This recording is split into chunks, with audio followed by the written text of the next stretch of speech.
Hello, our search for entertainment is starting here in Hollywood, but we're going to be going into the realm of the future, the year 2010, the new motion picture from MGM-UA, and the master of its special effects, Richard Edlund, a veritable wizard. Let's add you to the ranks of the great fantasy artists of the past. Is that fair, do you think?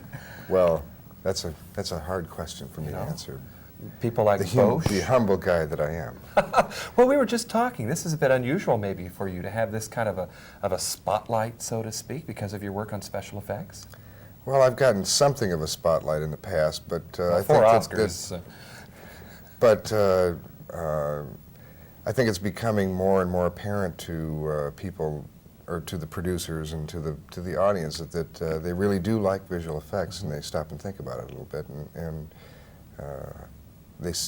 maybe they like it almost as much as we do. We really enjoy doing it. Like all other wizards, do you feel that you have also created a monster that is an audience that demands more and more from you each time out?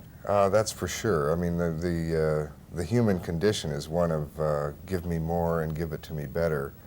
What we wind up doing is becoming more sophisticated as we get better at what we do, and the audience becomes more sophisticated in recognizing what we could get away with a few years ago can't be gotten away with anymore. And in 2010, we had shots that played on the screen for a long time, and the audience had plenty of time to analyze the shots, and if there were any problems there, then they would point themselves out. And when people see visual problems in shots, then they lose track of the movie, which is what they should be paying attention to.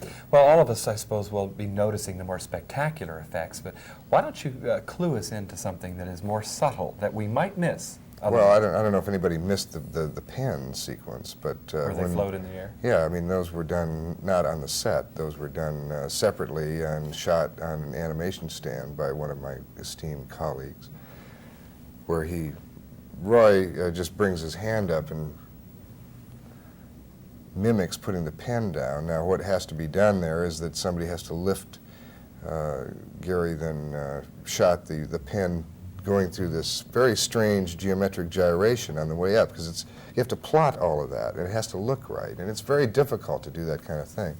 Far more difficult to do than it would seem. And it lasts only a few seconds? Oh yeah, sure. Tell us about the Boss Film Corporation. I love the title.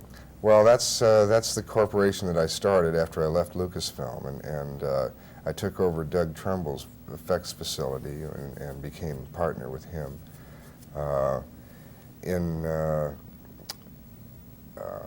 It's a full-blown 65mm effects facility. Which, how many people? Well, we had a maximum of 160 people during Ghostbusters and 2010. That meaning my main hunting band, the central group, redesigned a lot of the equipment, reconfigured, built a new optical printer that's state-of-the-art optics and state-of-the-art everything, and also built a reflex 65mm camera, which didn't exist, that runs at 120 frames a second. All of that was done in about 4 months. Plus, then we had to design the effects, produce the effects for Ghostbusters, and composite them. Meanwhile, working on 2010 miniatures and getting ready for the push on that, because the pictures were 6 months different in their release. Now, I fully believe that 2010 is indeed state-of-the-art, but have you just begun? What can we be expecting from Richard Edlund in the future? Well, depending on the picture that we get involved in, we always feel that what we want to do is we want to come up with a look and some effects for that picture that are unique to it.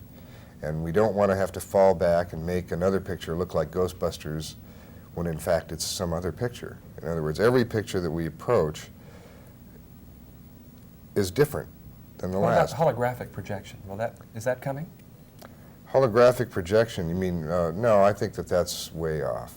I think that for theatrical use, Douglas's show scan process, which is a high fidelity, it's really high resolution, 65mm projected and shot and projected at a much higher frame rate. Instead of 24 frames a second, it's 60 frames a second. So you get 2.5 times the sharpness and clarity, which is incredible. and it changes the grammar of the film. That's a I'm real looking golden forward age, to isn't that. Yeah, it is. Take a very close look at this face. It's Richard Edlund's face. He really should be wearing a wizard hat with stars all over it, I think. It's Boss Film Corporation responsible for the special effects in 2010. So we're back from our trip from the future, back with a bump here in Hollywood. This is John Tibbetts.